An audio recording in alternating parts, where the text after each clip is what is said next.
Hey, we're back at Ruck the Way and have an exciting episode for you guys today on one of our favorite topics. You have a story, which maybe some of you have never thought about that before, but that is such a key part of the work that Chris and I do. Chris, what are you feeling as we talk about story today? Well, I'm feeling, Gabe, that it like you said, it's an important topic. It's one that we talk about a lot, but I do think it's one that as we interact with people, we get questions about, like, do I really have a story and does it matter? So I think for you and I, this kind of talk is quite natural, but it's not necessarily one that most people would think about. So that's why we want to talk about it today. Yeah, no, I'm excited. I'm also excited because I keep learning every week more and more people who are listening to the podcast and getting something out of it that's helpful in their life. And I'm just thinking huge, we have quite a broad audience, which is really cool. This week I talked to, folks at all different ages, from 60s, 70s, all the way to college students listening in. And man, that just made me so excited. But I know that I wish we could connect with every single person who's listening, and go on a ruck walk, but we can't. But what we would love to do is invite more interaction, right? Through the podcast. Exactly. So I know you, if you're listening to this or watching this, you've heard this said on countless podcasts, but it really does mean something. If you would like to like this, subscribe, leave a comment, in whatever format that you're either listening or watching, that really does help get Ruck the Way out to more people. And like you said, Gabe, it's exciting to see that there are people that are listening or watching here in Europe. I'm seeing that there are people listening in Australia and Indonesia, I think in South America, across North America. That's really exciting. But we do think that these conversations are really important. And we're hearing that other people are saying so too. We'd love for that to get out to more people. So help us, please. So smash that like button, subscribe. And and if you want to go even a next level, you can go to our website, rucktheway.com, where you can find all kinds of information about the work that we do, walking the way, including information on upcoming pilgrimage walks.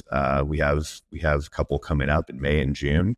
And you can also subscribe to our newsletter there, where you'll get lots more info, and you can even reach out to us if you'd like to connect with us in some way. Yeah. So thank you. Thanks for everyone who is listening and watching and liking and subscribing and telling friends about Ruck the Way. We appreciate it. There you go. Well, hey, let's get into this topic of story, which it's, man, I can't believe that we didn't think of this one sooner, because it's so foundational, this idea that you have a story, which is something that, for us has just become part and parcel of our life and work.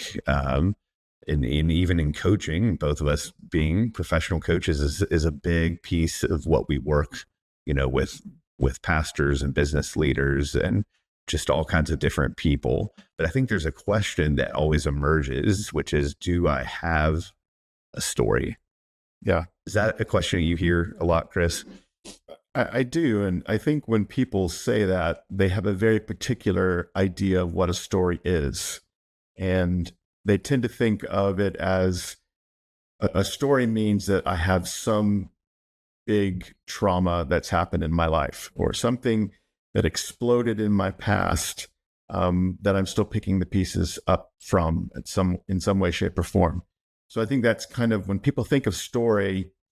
I mean, let's be honest, we're influenced by the media that we watch, and what makes a good story or a movie or a book is that there's some kind of inciting incident that then brings about all the action. If you go to a blockbuster movie, that inciting action in the story is going to be huge, and then it needs to be resolved.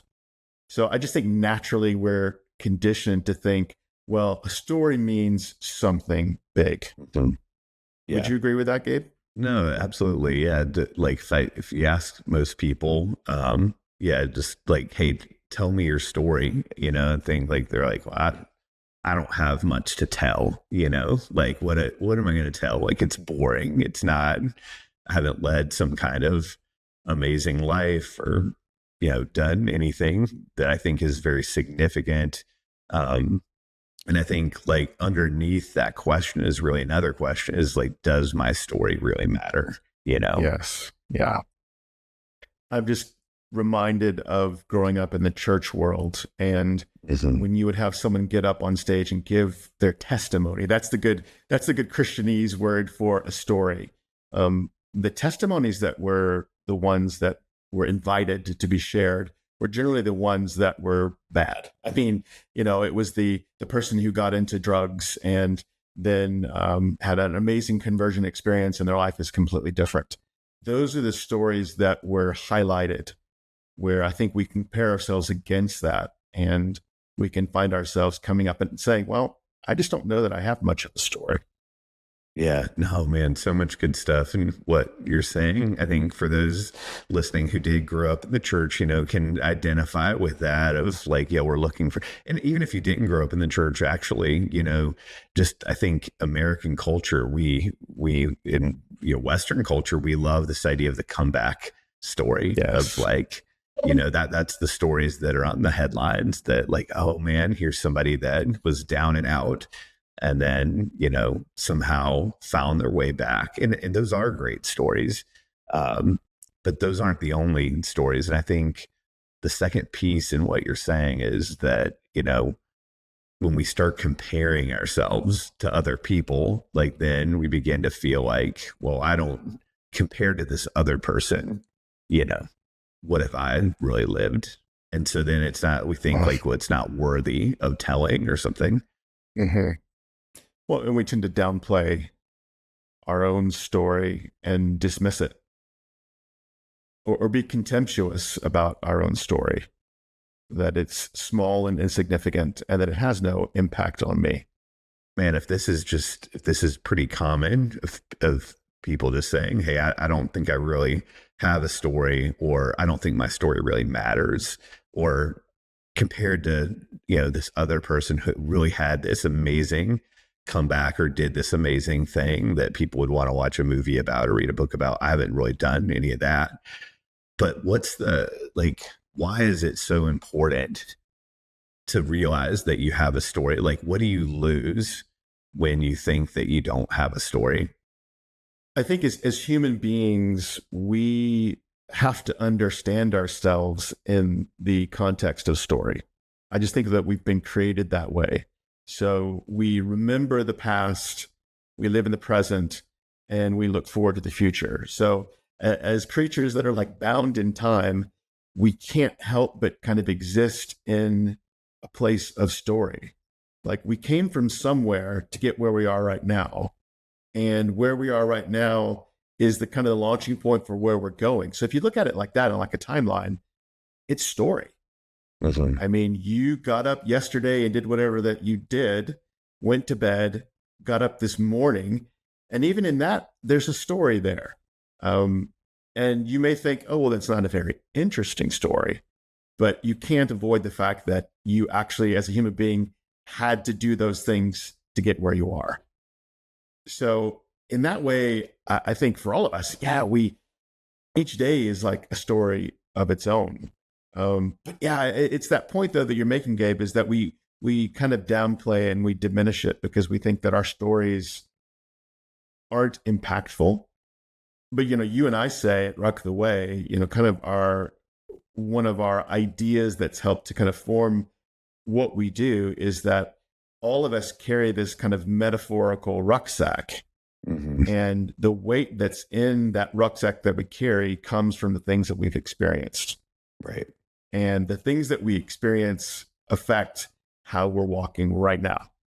Yeah, and that starts to get at this second lie, because I think there's a first lie is like, I don't really have a story worth telling. And so we just don't tell it because we're comparing and we don't think we have much to tell and we don't think it really matters. But the second lie is that, this is something you said, Chris, is that in the present, I act independently of anything I've experienced in the past.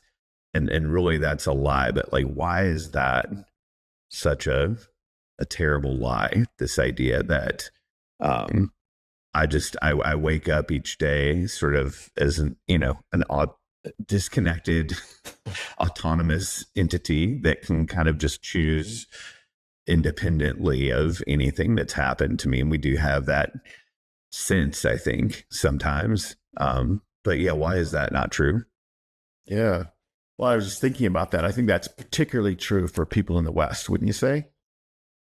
Because we tend to be individualistic. We tend to think that we are like the captains of our own destiny and that we are free to choose at any moment to decide what happens to us next. But in doing that, I think we like to divorce ourselves from what happened before because we want to keep that sense of autonomy and freedom. Yeah, it's interesting. There's probably like a lot of complexity in this piece of it, like culturally. I just think there's like a zoomed in part that you're naming, like at a zoomed in level. Each day, we just like to think that, like you said, we're captains of our own ship. I'm just choosing. I'm getting up and choosing, and it's kind of like what leads us to be able to continue to believe that like New Year's resolutions work. And I know that's like trite, but it's like, hey, independent of how I've like shaped my life, man, when January hits, I can just like choose to like be somebody different, and it's like, and it's, I think it's that whole thing of like, you just do you, which it's not that there's not some beauty or truth in that, but there's something detrimental in it too, at that zoomed in level of just believing, I can just act independently of anything I've done in the past and just move on.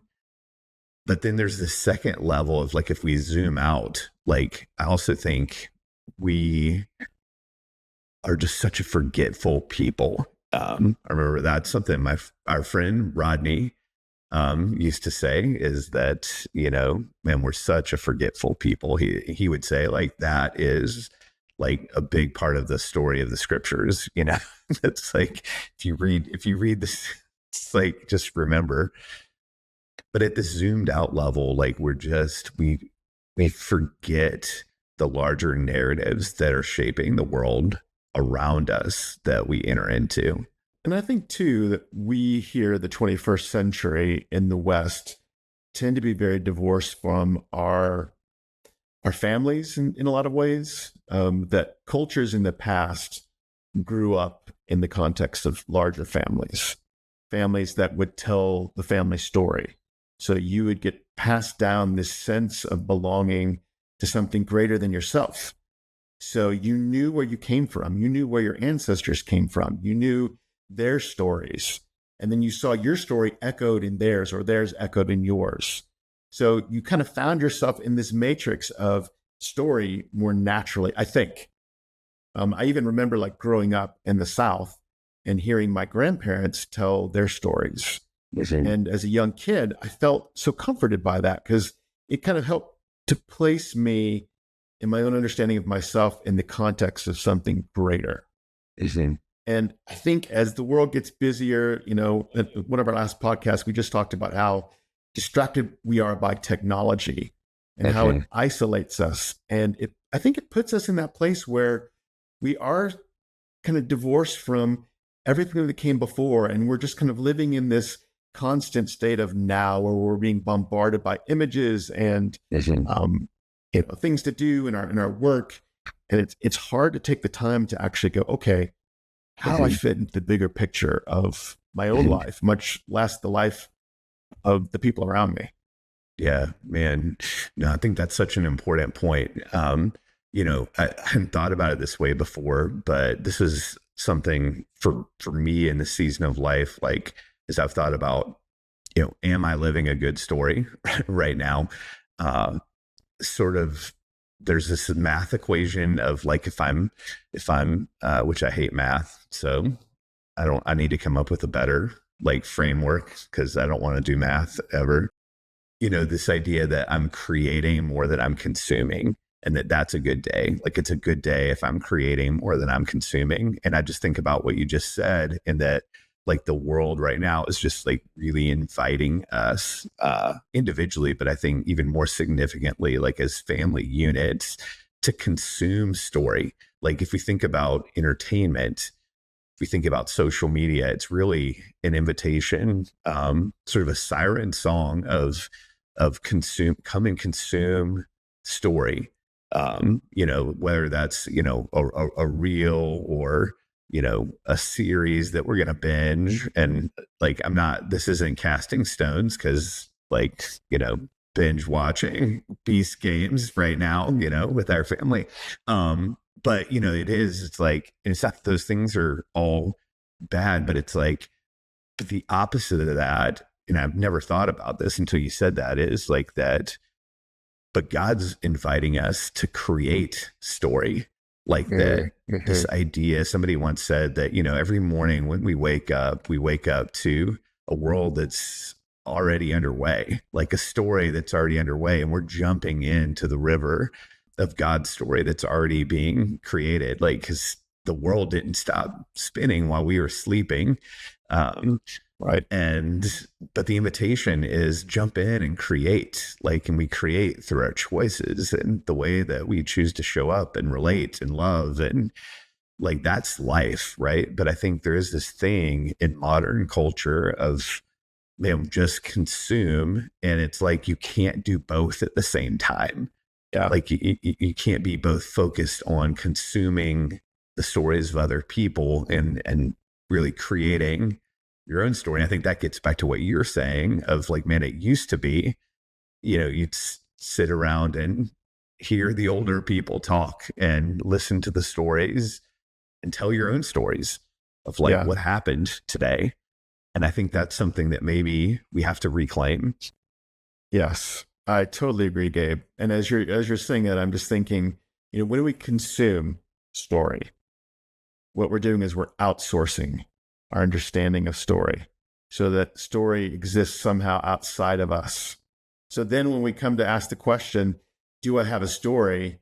You kind of look at your life and you think, kind of like we were saying before, well, no, I don't think I really do have one, because I consume all of these exciting stories or horrific stories, or even in the news, I consume all of this. All of my understanding of story is outsourced out there. And I don't ever take the time to kind of go, all right, where do I come from? Mm-hmm. What has made me the person that I am? Yeah. And then where do I take that? But I love your idea of making a choice to actually be creative. Yeah. To kind of live in your story with a sense of, I'm here. Yeah, I'm here and I can't really be anywhere else.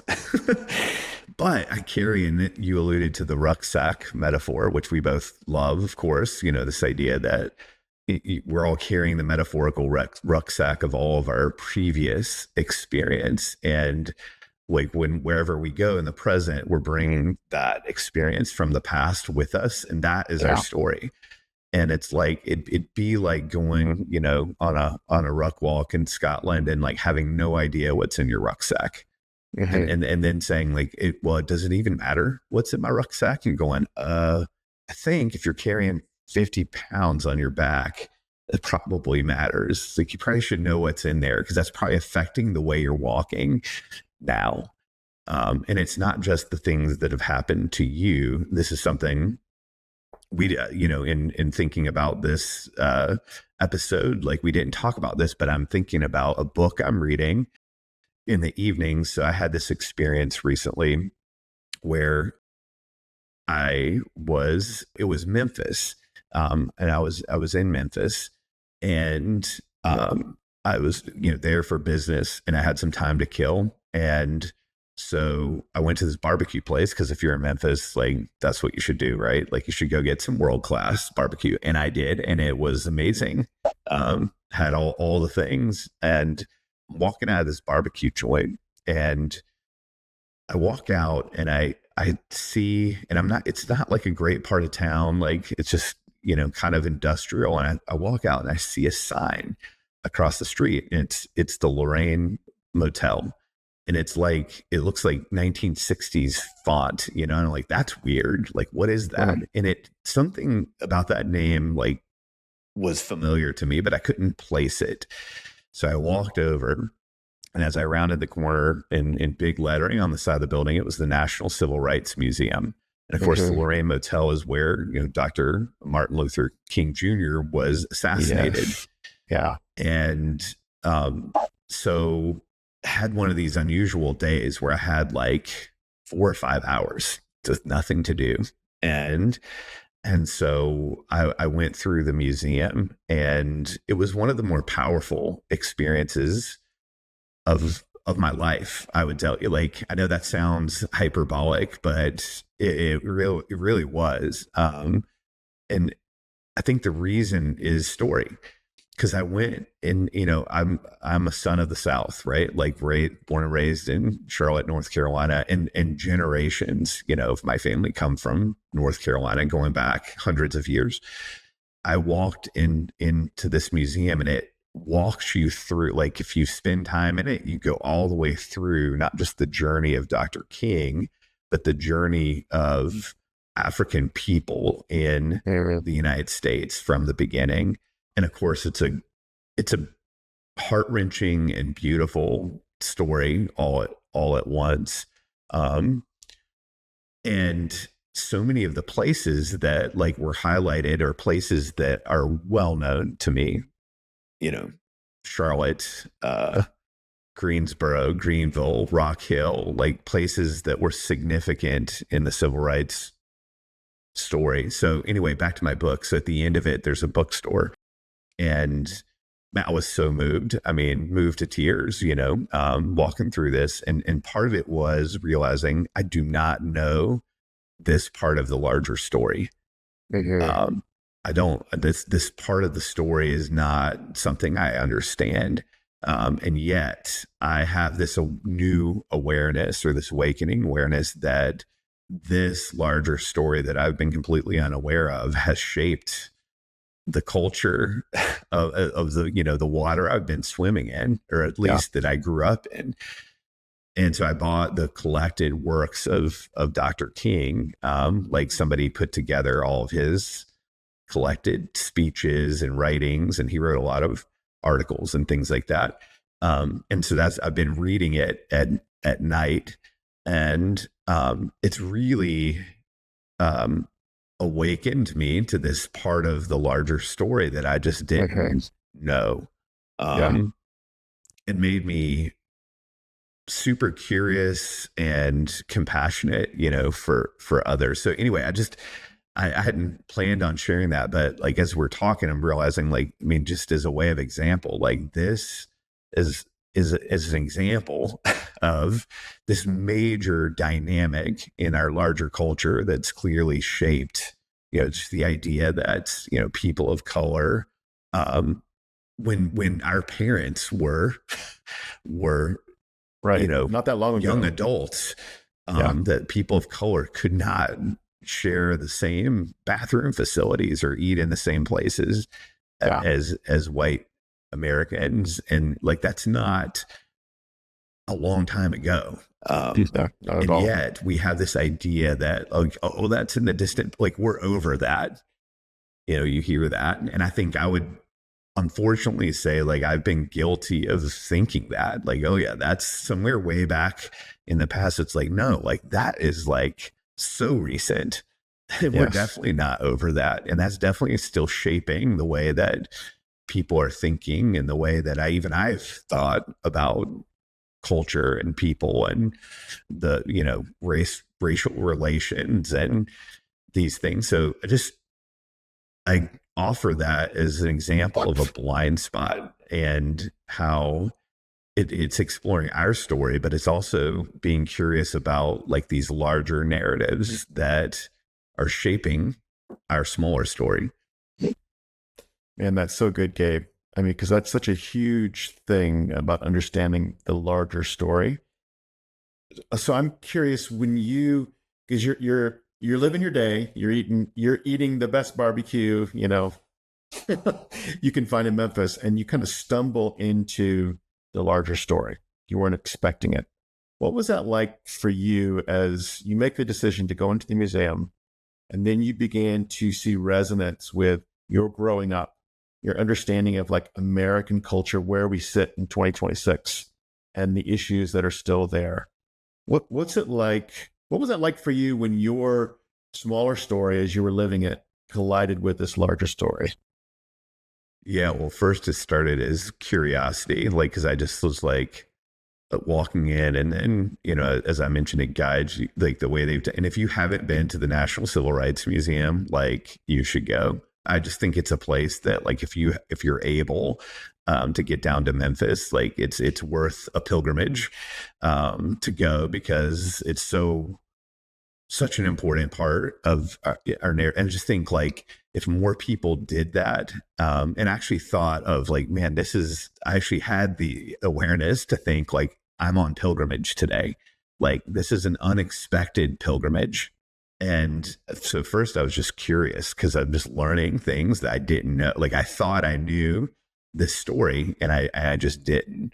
And then, I think I began to feel shame as I began to Mm. realize, like, um, man, I've lacked awareness here, and then I began to feel, and then, like, the thing culminates. This is crazy, but like, the end of it, right before the bookstore, is they've, like, it's actually, this museum's attached to the original Lorraine Motel, and they've kind of got plexiglass in front of the room where Dr. King spent his last Wow. evening. And so you literally walk out, and on the left is his room, just as it was when he stayed in it. And then, like, on in front of you is a window with the balcony where he was assassinated, and you're Mm. standing feet away, and they have and you have line of sight to where the assassin was in this window across the street. And I stood there, and and I think this is like how pilgrimage is, how I've also experienced pilgrimage with you, is I found myself with other pilgrims. Like, there was maybe 5 or 10 of us from all walks of life, African Americans, white Americans, young, old, and we all, like, found ourselves standing at the window, and it just silence, just staring out. And you realize, here's where this young man, who was, I think, in his early 30s, died, for this belief, this cause that he gave his life for, that now you've just experienced, like, why did he die, and Yeah. you've lived in that for 2 or 3 hours, and then you're here at this moment. And I think at that moment I experienced two things. One, just compassion, Right. um you know compassion for, our African American brothers and sisters, and, like, how their stories, but the stories of their people, right, have been Yeah. shaped and not really fully understood. Um, and but the second thing was, and just moved to tears. I mean, I was a mess, and so was everybody else. Mm. Um, and then the second thing I experienced was connection, and that's something you experience on pilgrimage as you walk with others, is, these shared moments of, like, epiphany, like, where you realize. And so Right. there we were standing, and all of a sudden we were hugging each other, like these Wow. strangers, like, seeing each other move to tears and being in this, like, really significant place. So I don't know. That would be that's Thanks for asking that, because I haven't processed that. I haven't processed that part of my story We'll do it here on with the anybody. podcast. It's all Yeah. good. No, but I love that. And I love how you're making that connection to kind of pilgrimage, because it is true when you're actually walking on the pilgrimage, when we do it on the St. Cuthbert Way, you are learning to engage your own story. What did you bring into this pilgrimage? Who are you coming in? And then who are the people that you're walking with? And you start to learn a little bit about their stories as well. And in the experience as you're walking along, those you get more and more connected to the stories of others, and others get connected to your story. And then part of the experience too is to talk about the stories of those who have gone before us in the past. So Dr. Martin Luther King would be an example of someone who's gone before us on the path. What can we learn from his life, how he walked, what he stood for, what was important to him? And then that starts to actually come into the present where we're sitting going, okay, what does that have to do with me and my story? How have I held these things well or not well? And then that moves us into the future of, and now what do I do next? How do I take this learning into the future? That's right. And it's all three of those. It's the past, it's the present, and it's the future. It's story. Right. It is. And I think the degree to which we have awareness that we are entering into, participating with, and shaping a larger narrative is the degree to which we can live well this side of eternity. And I think about, there's so many, we could talk for hours, about different spheres of life, but like one that just is, I think, acute, is, and I don't want to get into politics. That's not what our podcast is about. But in some realm, like in some way of thinking, like politics is just a story, right? It's you have, we sort of create these tribes that have narratives. Like that's Yes. kind of what a political affiliation is we have this narrative. And I think it points to this need that we have to participate in, join, and shape a narrative with a people, right? And that there's something innate in us that like we need that, and so then we do that in politics. But the problem is that like our stories are too small. Yes. Is that like our stories can't contain all that it means to be human, and we cut humanity out because we create stories that are too small or participate in them. And so I think that points to this idea that they're like understanding the biggest possible narrative is so critical to understanding your own story. So I just want to ask you, Chris, because I know this is something that you've spent a lot of time thinking about. We think about larger narrative and the largest possible narrative. How does God's story matter when it comes to our story? Wow, what a question. I know, just a little light Just question the light for thinking. Well, today. I do, and I know that you and I share this in common, is that we are both followers of Jesus. So we believe that the story of God is, paramount of all stories, and that He's actually written His story into His creation, including us. And the reason that we all long to be in and understand story is because we have a creator who has revealed himself in story. So, I'm just remembering back to a course in seminary that I took that was like theology and media. And the professor would always tell us that the best stories that are out there, the ones that really resonate, not necessarily the ones the Academy votes for, but the ones that really resonate with people, all reflect this very similar pattern. And it's a pattern of, and you can see it in all throughout the Bible. It's creation is good. Things are good. And then there's something that causes a fall or a difficulty. And then that the hero's journey is to actually move through redemption, most of the time by sacrificing something of him or herself, to see that goodness restored. So, when you think about all the movies that we really love that mean something to us, it's all there.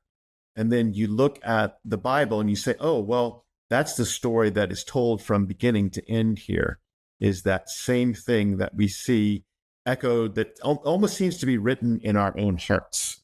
So again, I think that you and I would both say that we as creatures have been created like in our very DNA to want to live out this story and to understand it, because we have been made in the image of one who has created this story to begin with. So, I mean, that's like the big overarching thing, I think. And I think that we long as creatures, as small individuals who, get up in the morning and do our work and, try to live our best lives as best we can. We really do want to be connected to something bigger than ourselves. Just like you said with politics, that gives an easy way for people to slot themselves into something greater. But I think what I hear you saying, Gabe, and I think I would echo, is that there's something bigger than that we want to take part in, that we long to be a part of. And to also know that our small stories matter in the context of this greater story. And that's where you and I as Christians would say that we actually have a creator that says that that's true, that our stories that we so often dismiss are important, that they're not all important, but they are important.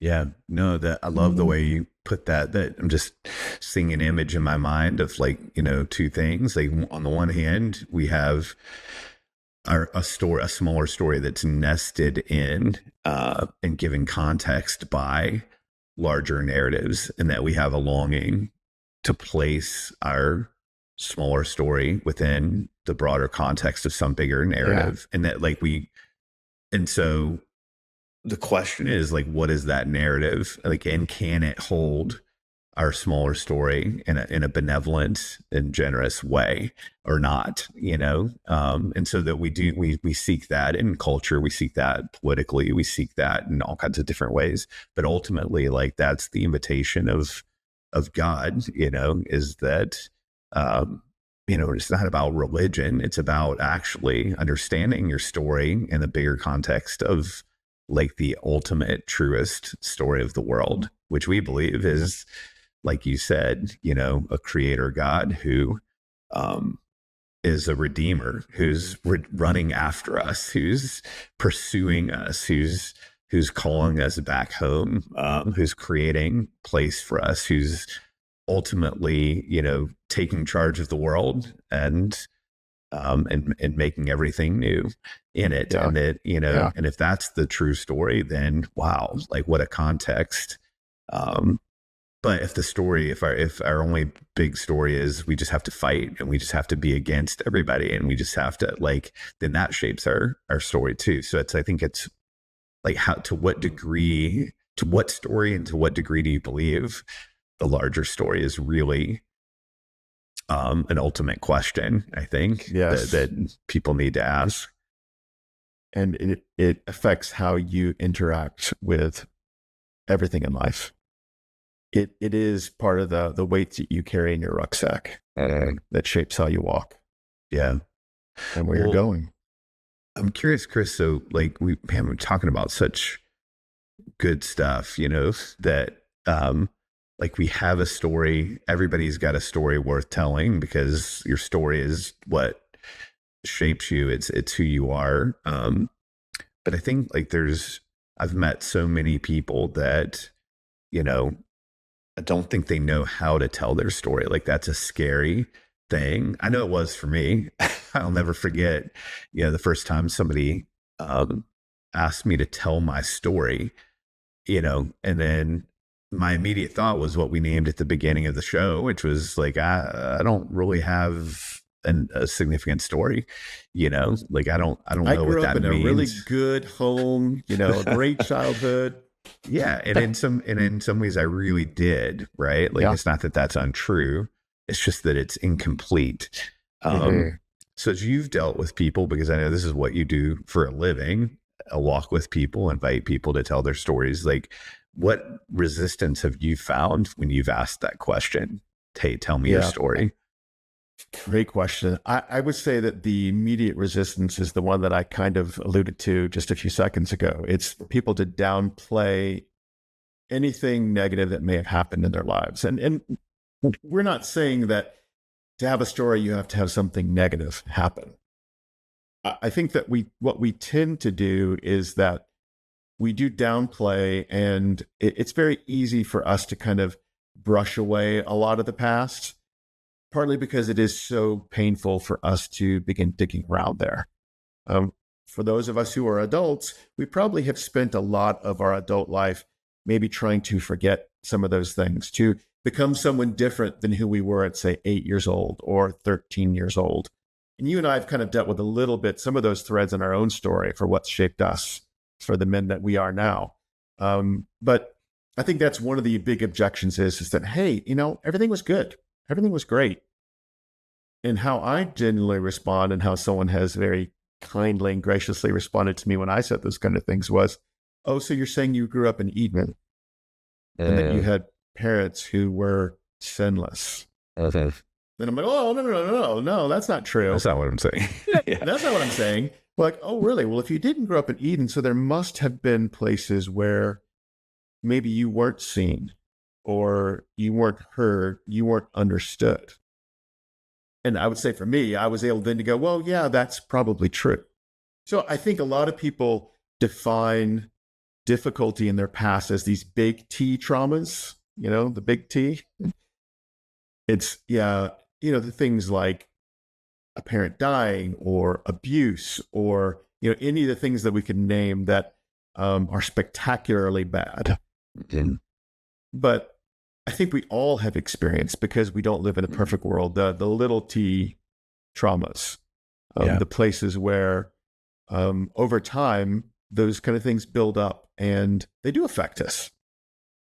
So I think that's one of the objections that I hear is that either people want to dismiss their own story because they feel like it wasn't important, or they want to dismiss it because it's actually too painful to start digging that stuff up. And, in the Christian world, hey, my past is the past. God has made all things new. And that's a nice thing to say, but I think we all instinctively know that we still carry the weight of things from our past with us. Yeah. No, it's so much stuff to say here, but just talking about like the Christian realm for a second, in our culture, it's something that maybe some people might not be familiar with, decisionism. So decisionism is the idea that like you just pray a prayer, you just make a decision at some point in your life, in a moment, at a gathering, at a church, at a rally, at a whatever, like I'm going to follow Jesus. And then, and then that's it. And like, then, Oof. I was lost and now I'm found.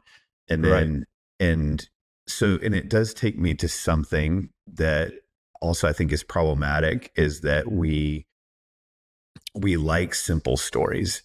We like simple stories in the world, and we like simple stories about ourselves. And so I think that's what we've loved, this idea that I can just like pray this one prayer and poof, like my entire story is gone.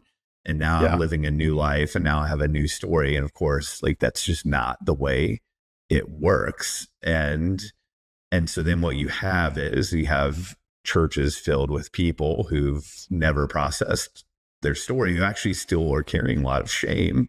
And maybe some people listening feel that because they feel like, well, I'm supposed to have it all together because like I'm following Jesus now, and I'm supposed to. And so then we go to church and it's just a room full of people wearing masks that are all hiding from each other, who can't be real.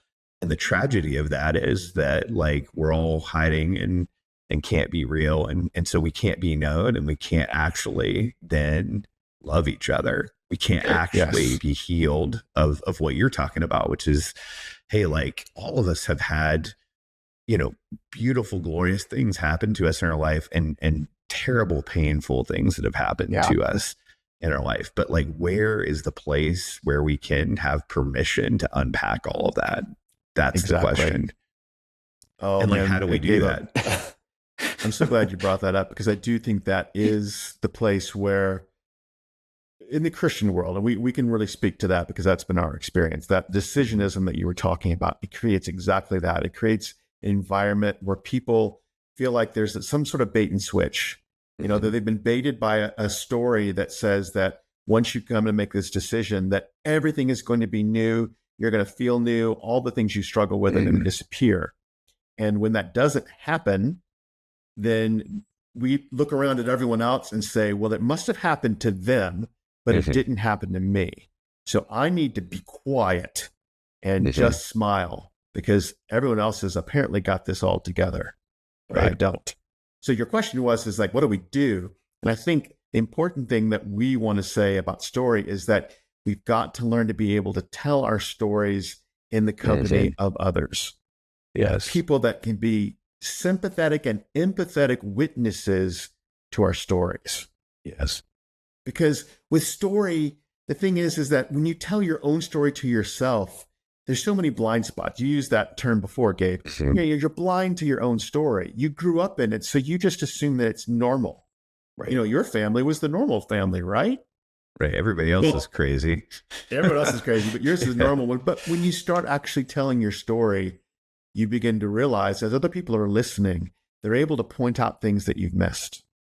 To gently say, hopefully, hey, have you ever thought about it this way? I mean, and I will say, as I started doing story work it's been about 12 years ago now, I had some guys that were kind, but not necessarily nice or gentle when they were asking those questions, and I needed them to be. But they were able to say, hey, have you looked at this in this way? You're saying that this was normal. We're not seeing that it was very normal. And for me, it was like a bucket of cold water being thrown into my face going, oh, maybe that wasn't normal in my story. And yet they were kind and they were empathetic and they were present when sort of my mask began to crumble, my narrative began to kind of shift. They were there to say, hey, we know you're feeling destabilized right now in your story. We're here. We're not going anywhere. And that was so important for me. Man, that's what a beautiful gift. When you encounter, a group of people or a person who can hold space for your story. And I think that is, like you're saying, that's the number one thing. I mean, before we get into like, well, how do I do it or whatever, it's just like, man, I need safety. I need a person. I need a group where I can just be honest, but with people who can really be genuinely curious and thoughtful and gracious at the same time and doing that. And I think like that's ultimately, I mean, as you're saying that, I'm like, that's why we started Ruck the Way. Yeah. That's our ultimate. We're not a fitness movement. We're really trying to start a movement of creating places for people to walk together. Yes.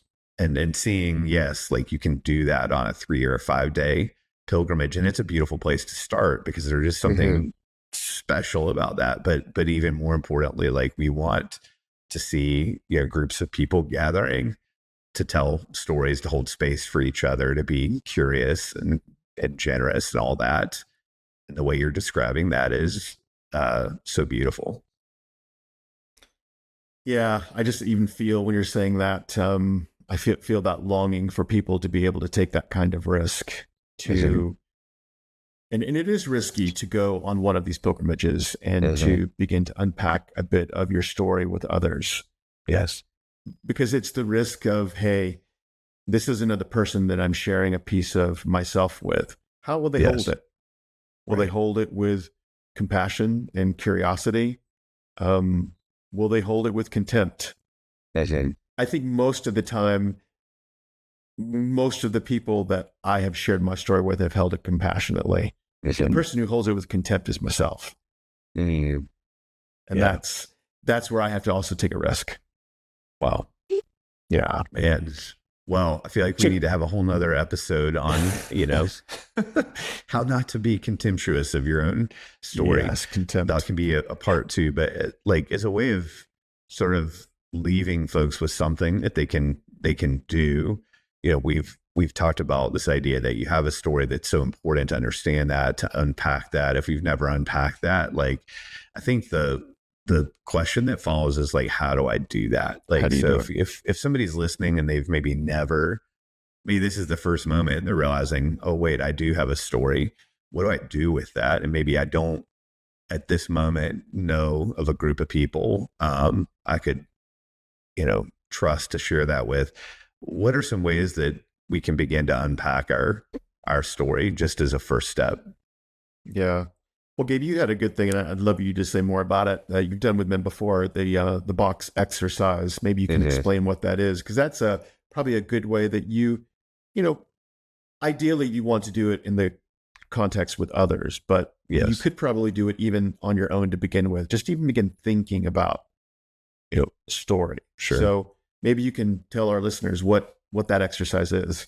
Yeah, it's called a box talk. And I would just say if you can, because Chris emphasized, the importance of like doing this in community. So if you're part of a group, maybe that's a small group, or maybe that's just like a group of friends, or maybe that's just, your spouse or whatever. I mean, this is a way that you can easily begin to share a piece of your story if you've never done that work before. And so the idea is that it's called a box talk because you get a shoebox. Although I would tell you, like most of the time, I've used a Ziploc baggie, but you get something.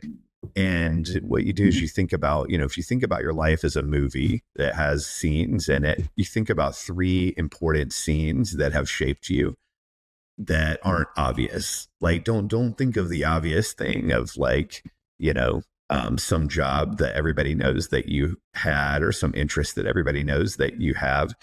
Think of shaping stories that really matter, stories that really impacted you. And for a lot of times, I mean, I would encourage you to think of at least one of those needs to be something of trauma, something that was difficult that you experienced.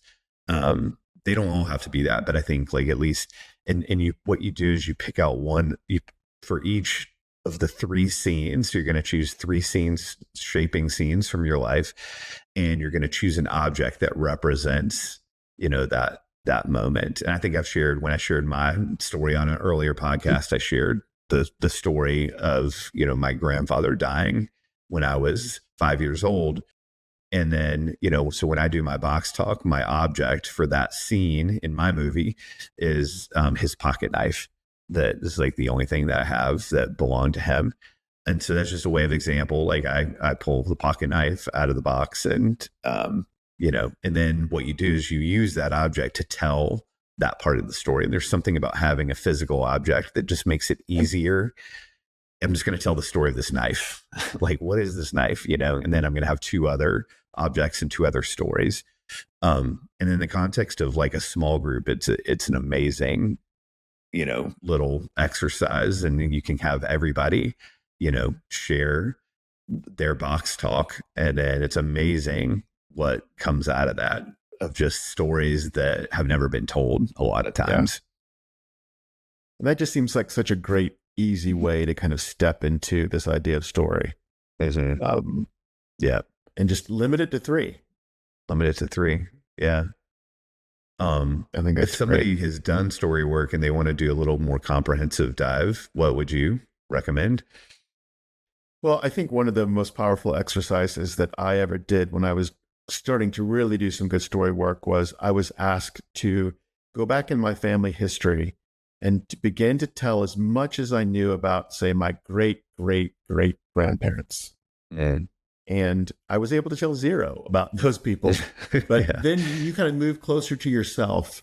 What do you know about your great great grandparents? Maybe you know nothing. Maybe your great grandparents. Oh, okay. I actually met some of them. Here's what I can tell you about their story. And then your grandparents, and then you're able to tell a little bit more. And then you move into your parents. So what that does is it helps to kind of place you, anchor you into this larger story of your family.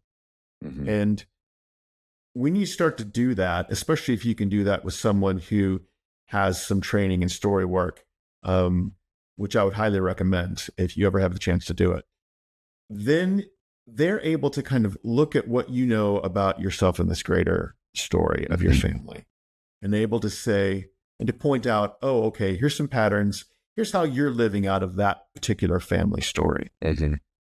For me, that was just so, so helpful. It helped to kind of take some family mythology and to make it real, and to make sense of some things that didn't make sense. Stories that I heard that really were sort of family myths.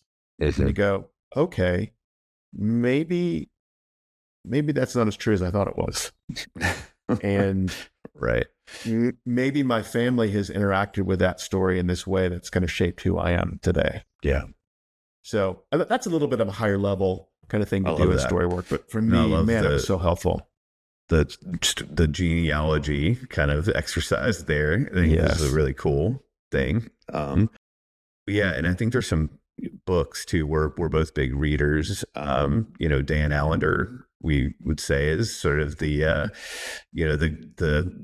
the modern father of sort of narrative Christian therapy. Has written some great books, and there's one story based, called To Be Told, by Dan Allender would be one. Are there others that you'd recommend, Chris? Well, I'm going to recommend one that I haven't read, so take that for what it's worth. But I know this guy, and I know that he actually has come through Allender Center training. And this is Adam Young. I think we've mentioned him on the podcast before. He has his own amazing podcast called The Place We Find Ourselves. So shout out to that. We'll include some of these things in the show notes for you if you're wanting to find them. But he came out with a book last year that I really do want to read, and I will read it. It's called Make Sense of Your Story. Why engaging your past with kindness changes everything. Well, love that. I mean, love that title, because it's like not just engaging your past, but engaging it with kindness. Man, that's the exercise. Yeah. Oh, love that. Well, man, what a great conversation today. And we'll end the way we always do. And just also remember, if you're listening regularly, please subscribe and like and share with someone. And we say that not because we're trying to grow some big thing, but like we really, want as many people as possible to be impacted in a positive way by these conversations, and to not feel alone in maybe some of these topics that maybe they haven't thought about or talked about before. So if this is helpful to you, subscribe, let us know that you like it and you're listening, and share it with somebody in your world. That'd be great. And as we always say, let the walk do the work. All right. See you next time.